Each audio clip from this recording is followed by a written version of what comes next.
Bukod sa polusyon sa hangin, problema rin ang tambak na basura. Pagtapos ng pagsalubong sa 2013, tinutukan naman yan ni Dante Perello. Pagkatapos ng masayang pagsalubong sa bagong taon, tambak na basura ang naiwan sa mga lansangan, maging sa lugar kung saan nagkaroon ng pagdiriwang tulad ng Luneta.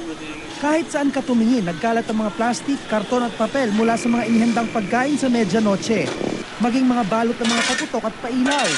Kaya naman pagputok pa lang ng liwanag, sub-sub na sa paglilinis ang mga street sweepers. Alas 4 pa raw sila ng madaling araw nang magsimulang maglinis, pero halos nasa kalahati pa lang daw sila.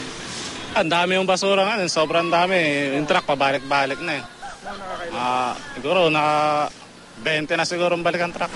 Hindi naman pwede namin iiwan to kung lumita. Pero marami pang... Marami pa, hindi pa kami nakaikot sa kabila. Ayon sa MMDA, mas madami daw ang kalat na naiwan ngayon ng mga taong natulog at namasyal sa Luneta kumpara nung isang taon. May free concert kasi dito kagabi, may tiyangge at karnabal pa, kaya marami ang dito sinalubong ang 2013. Kaya tumulong raw ang MMDA sa City of Manila para mahakot ito. Maging sa Baclaran, 2 truck ng basura rin ang nahakot nila.